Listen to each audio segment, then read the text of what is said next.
regiones enteras, donde la gente no dice duendes, como en los cuentos europeos, sino que habla de los dueños del monte. Los del monte, los pequeños, los que cuidan el lugar. Dos nombres aparecen una y otra vez, con variaciones según el pueblo, la lengua y la selva: el chaneque y el alux. Aunque muchas personas los mezclan, en la tradición popular suelen presentarse como parientes cercanos, no idénticos. El chaneque se cuenta sobre todo en zonas del Golfo y del Sur, como Veracruz, Oaxaca, Tabasco y Chiapas, y su nombre se asocia con la idea de los habitantes o dueños de ciertos sitios.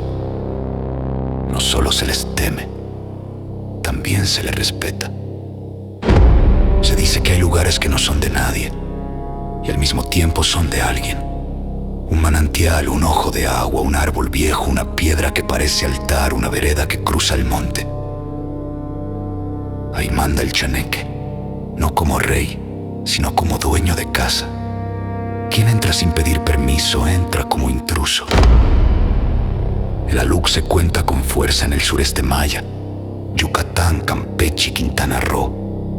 A los alux se les describe como seres pequeños, traviesos y muy listos, ligados a milpas, cenotes, cavernas y ruinas. No son simples espantos. Son parte de un orden antiguo donde la tierra tiene guardianes. Por eso, además de asustar, también pueden proteger. Se dice que cuidan el campo, espantan ladrones, confunden a quien entra a robar y vigilan lo que se deja a su cargo. Pero esa protección no es gratis. Requiere respeto, trato, palabras y a veces ofrendas. En ambas leyendas hay reglas muy claras. La primera regla es que no les gusta que los vean como juguete. Reírse de ellos, retarlos, imitar su voz, burlarse de sus señales, es una falta grave. La segunda regla es que aman el desorden humano. Les gustan las travesuras que parecen pequeñas pero que terminan torciendo la realidad. Te cambian el rumbo sin que lo notes. Te hacen dar la vuelta exacta que no debías dar. Te repiten un mismo árbol 3 veces, como si el monte se hubiera copiado. Te hacen escuchar tu nombre donde no hay nadie. Te devuelven tus pasos como si fueran de otra persona. La tercera regla es su especialidad más temida: perder a alguien. Perder no siempre significa desaparecer para siempre. A veces significa que te encuentren horas después, sentado con la mirada vacía, sin poder explicar por qué estabas ahí. A veces significa que vuelvas, pero con algo menos. En la tradición popular se dice que pueden robarte el alma, la sombra o el espanto según la región y la manera de hablar. La idea es la misma. Te quitan una parte que te mantiene entero. Desde ese momento, la persona ya no camina igual, no duerme igual, no se reconoce en el espejo, se enferma sin causa clara, se queda ida, como si una parte siguiera en el monte, escuchando. Se dice que los chaneques son especialmente dados a ese robo, no necesariamente por maldad, sino como castigo o como juego. Cuando la gente cuenta el robo del alma, lo narra como si el chaneque se hubiera llevado algo en una bolsita invisible, una pequeña propiedad que no se ve pero pesa.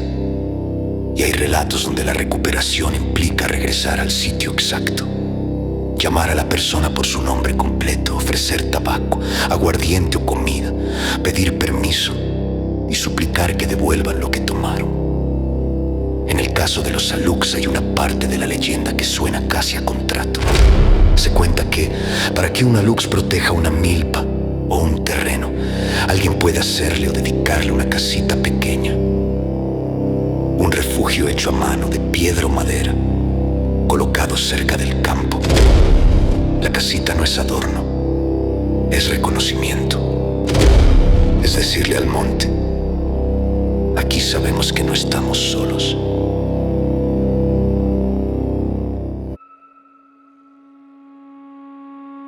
A cambio, el alux cuida el lugar y hace travesuras a los extraños. Algunos relatos dicen que esa protección dura un periodo fijo. Y al final la casita debe sellarse, como si el acuerdo tuviera un cierre. Si se rompe el trato, si se destruye la casita, si se le insulta, si se explota la tierra sin respeto, entonces el alux deja de ser guardián y se vuelve reclamación. ¿Cómo se ven? Nadie se pone totalmente de acuerdo y eso es parte del miedo. Hay quien dice que son como niños pequeños de rostro viejo. Hay quien dice que son como sombras bajas que se mueven demasiado rápido. Hay quien afirma que solo se ven de reojo como un bulto detrás del tronco. Otros los describen con ojos brillantes, no bonitos, sino como vidrio mojado. También se repite una idea. Pueden imitar voces y sonidos. Una luz puede silbar como pájaro y no ser pájaro. Un chaneque puede reír como niño y no ser niño. Y cuando imitan tu nombre lo pronuncian con un tono que suena correcto, pero no humano, como si la palabra te conociera por dentro. ¿Dónde se sienten? En el borde, en los límites, en el lugar donde termina el camino y empieza el monte, en la orilla del cenote, en el claro donde la selva se abre, en el tramo donde el viento cambia. Hay gente que dice que antes de que aparezca en el ambiente se vuelve extraño. Los insectos callan, la temperatura se aplana, el aire se pone pesado, el sonido de tus pasos cambia como si el suelo ya no te reconociera. ¿Y cómo se protege la gente? Según la tradición. Aquí también hay variantes. Algunos dicen que hay que pedir permiso antes de entrar al monte, hablar en voz baja, no insultar, no arrancar de más, no llevarse cosas sin agradecer. Otros recomiendan cargar sal o tabaco, no como arma, sino como señal. Hay quienes se ponen la ropa al revés y sienten que están siendo perdidos, como si al romper el orden humano confundieran la travesura del monte. Y casi siempre aparece la regla más simple. No contestes si te llaman desde el monte cuando sabes que no hay nadie, porque la leyenda no describe un monstruo que te persigue. Describe algo peor. Un lugar que decide que ya no te devuelve igual.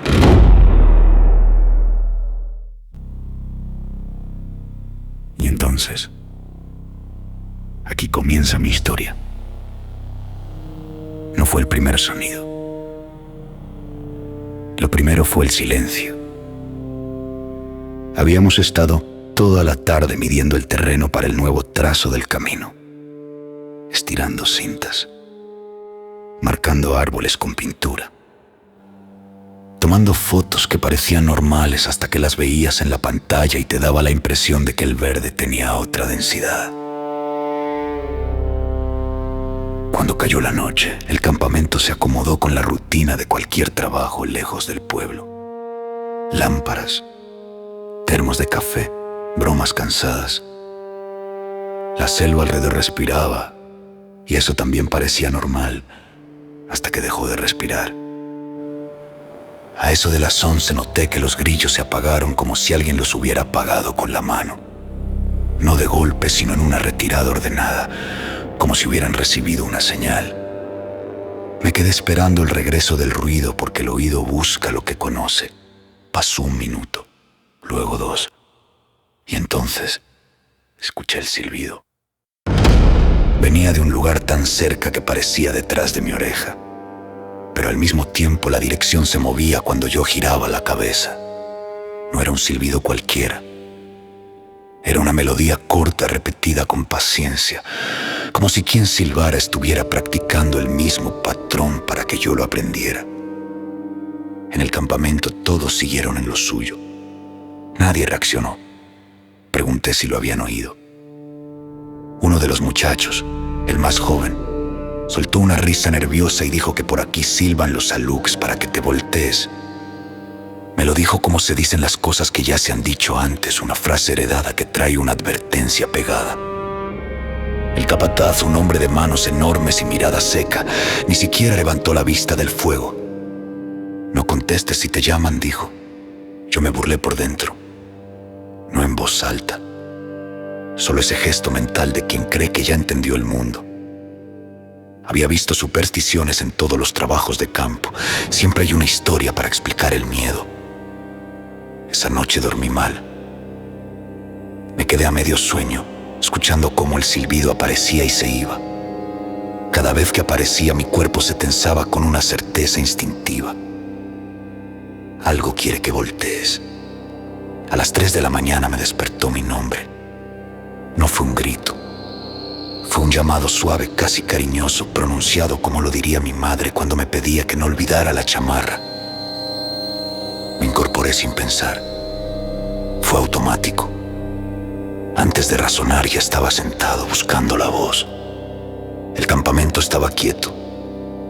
Las lámparas apenas iluminaban y la oscuridad más allá parecía un material sólido. Una pared viva que absorbía lo poco que se le arrojaba. Mi nombre se repitió, ahora desde la línea de árboles. Me puse de pie. No sé por qué lo hice. La parte racional de mi cabeza decía no, pero el cuerpo tenía otra lealtad.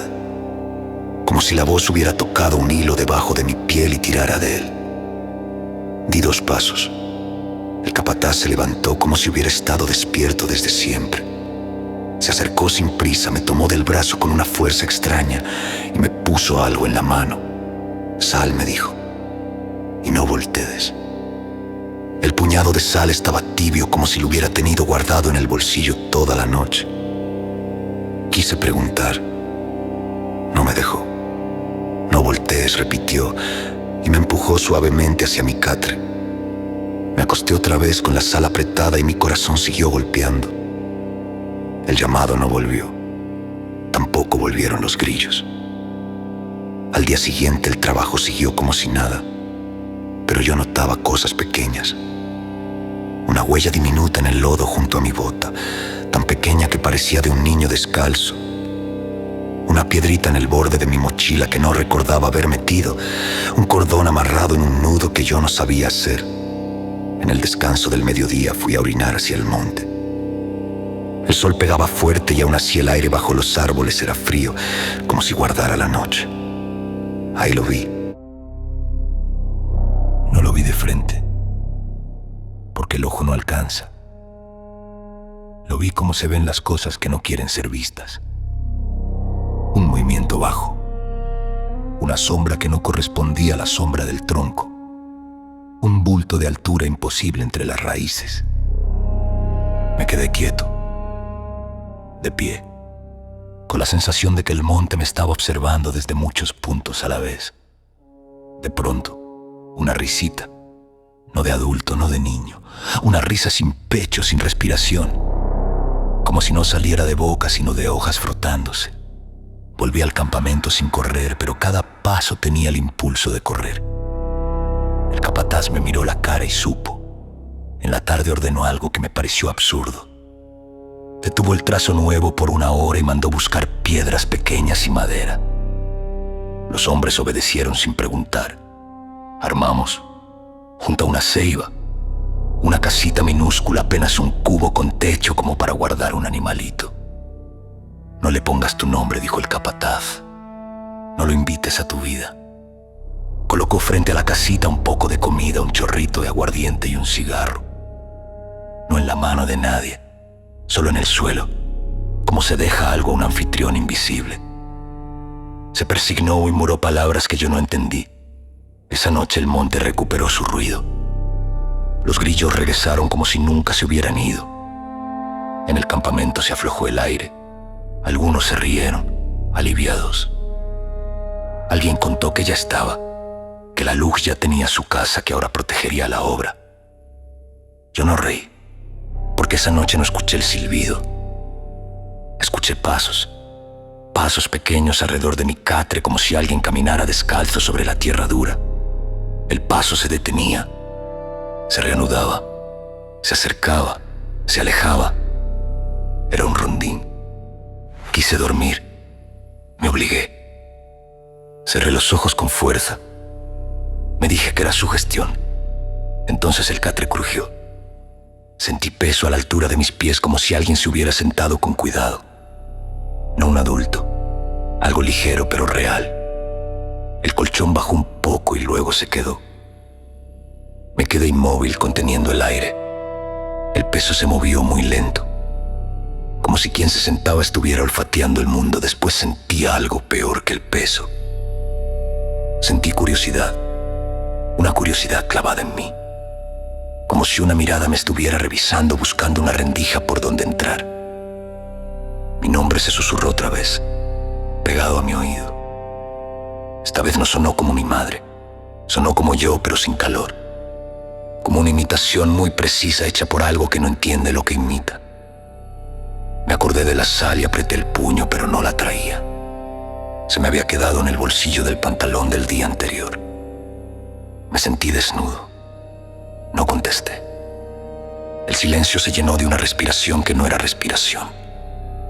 Era el sonido de hojas húmedas al pegarse, el roce de algo pequeño moviéndose en mi cuello. Y luego sentí una mano, no una mano de carne, una mano fría, seca, como corteza. Me tocó la nuca con 2 dedos, con una delicadeza inaceptable. No te voltees, me dije por dentro y lo repetí como oración. La mano subió despacio por mi cabeza y al llegar a mi frente se detuvo como si buscara el borde de algo. De pronto, una presión suave, como si me empujaran la sombra hacia afuera. No supe cómo explicarlo, pero lo entendí con el cuerpo. Sentí que una parte de mí se despegaba como cuando un sueño se te va en el momento de despertar. Solo que esto no se iba hacia el olvido, se iba hacia el monte. Se oyó otra risita, contenta, como quien encuentra algo perdido. Entonces, el peso se levantó del catre y los pasos se alejaron, dando vueltas alrededor como celebrando. Yo no dormí más. Al amanecer, el capataz me vio los ojos y no hizo preguntas. Solo se acercó y me puso el cigarro en la mano apagado. Lo que te agarró no fue el alux, me dijo en voz baja.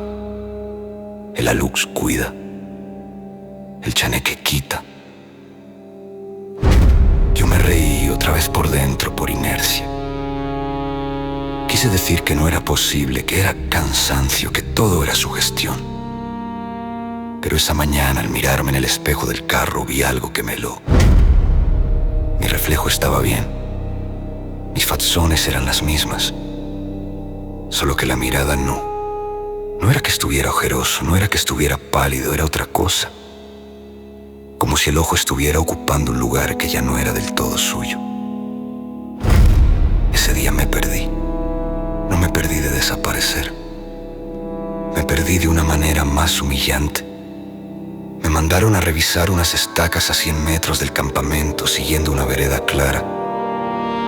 Caminé tranquilo. Vi el sol entre las hojas. Escuché pájaros. Todo normal. Y de pronto, sin transición, estaba en el mismo punto otra vez. La misma ceiba, la misma marca de pintura, la misma piedra que parecía un cráneo. Volví a caminar, esta vez contando pasos. 1, 2, 3. A los 30 vi la ceiba otra vez. Sentí una risa, no afuera, adentro de mi cabeza. Como si algo estuviera probando un juguete nuevo. No corrí. Me repetí que si corría me iba a hundir más en el monte, como quien se hunde en arena. Seguí caminando con calma falsa, buscando una salida lógica. Giré a la izquierda, giré a la derecha. El monte se copiaba. Cada árbol parecía el anterior con una pequeña diferencia. Cada sombra parecía preparada. Entonces oí mi nombre por 4ª vez. Ahora venía de un claro que yo no recordaba haber visto. El claro tenía luz, pero no era luz del sol. Era una luz plana, sin sombras, como si el mundo ahí adentro estuviera encendido desde adentro. Di un paso. El aire se volvió dulce, demasiado dulce, como fruta madura a punto de pudrirse. Di otro paso y vi al niño. No un niño real, Un niño del tamaño de un costal pequeño parado en medio del claro, desnudo de pies con el cabello revuelto. La piel oscura manchada de tierra y una sonrisa que no era de alegría. Era una sonrisa de dueño. Sus ojos eran los míos, no idénticos pero sí familiares. Como si mi mirada hubiera salido de mí y se hubiera acomodado en otra cara. El niño levantó una mano y señaló hacia atrás, hacia el camino que yo había seguido. Luego señaló hacia el monte, invitando. Quise hablar, no pude. La garganta se me cerró como si alguien me hubiera metido tierra. El cuerpo obedecía a algo más antiguo que el lenguaje. El niño se acercó, no caminó. Se deslizó apenas como si el suelo lo empujara. Cuando estuvo frente a mí, levantó los dedos y tocó mi pecho, justo donde uno siente la respiración cuando está asustado. Sentí un tirón adentro. Y entonces lo entendí con una claridad que me partió. No estaba solo perdido en el monte. Estaba perdido en mí. Quise regresar. Quise decir perdón. Quise prometer cosas. Quise ofrecer lo que fuera. El niño rió y en su risa escuché la risa de hojas, el silbido, mi nombre, todo mezclado. Mi visión se oscureció por los bordes como si la noche estuviera entrando aunque fuera de día. Sentí que algo se acomodaba dentro de mi cabeza.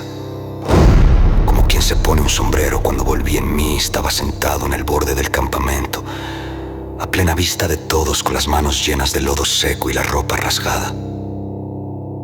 Habían pasado 4 horas. Me preguntaron dónde había estado. Les dije la verdad, o lo que mi boca podía decir sin nombrar el horror. Les dije que había caminado y caminado y que no encontraba el camino. Me miraron con la misma cara con la que se mira a alguien que ya no va a volver a ser normal. El capataz se acercó, me miró fijo y me pidió que respirara hondo. Cuando inhalé, él pasó una rama de ruda por mi cuerpo murmurando. Luego me hizo escupir sal en la tierra y susurró algo que me dejó helado.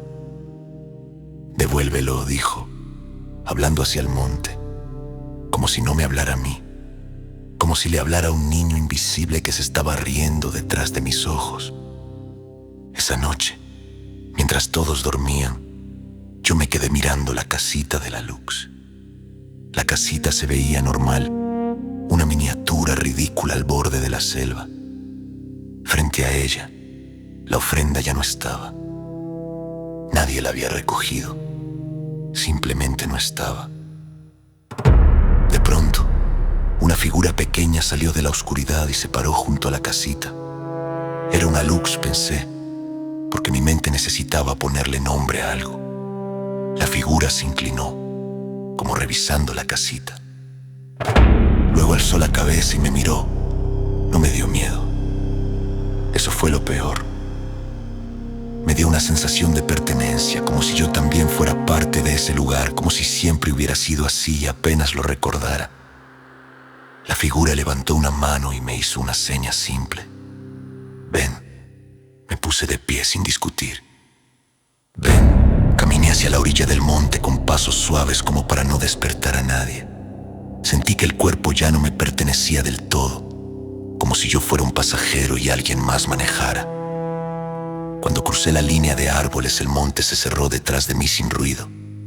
Caminé sin tropezar, como si conociera la ruta. El aire olía a tierra mojada aunque no había llovido. Escuché el silbido de siempre, ahora ya no como amenaza, sino como canción de cuna. Llegué al claro de la luz plana. El niño estaba ahí. Sonrió con mis ojos. Levantó la mano y señaló mi sombra en el suelo. Mi sombra era demasiado corta, como si estuviera pegada a mis pies, temblaba. El niño se agachó y la agarró con ambas manos como quien toma una cuerda. Tiró. Yo no grité. Solo sentí una paz sucia, como si al fin me quitaran una carga que no sabía que llevaba. El niño se enderezó con mi sombra en las manos y la dobló con cuidado, como si fuera tela. Luego la guardó en su pecho, dentro de sí, como quien se guarda un secreto. Me miró un último último momento y en su cara vi una expresión casi compasiva. Después señaló hacia el monte, hacia lo profundo donde los caminos ya no regresan. Caminé con la cabeza ligera, sin hambre, sin sueños, sin miedo.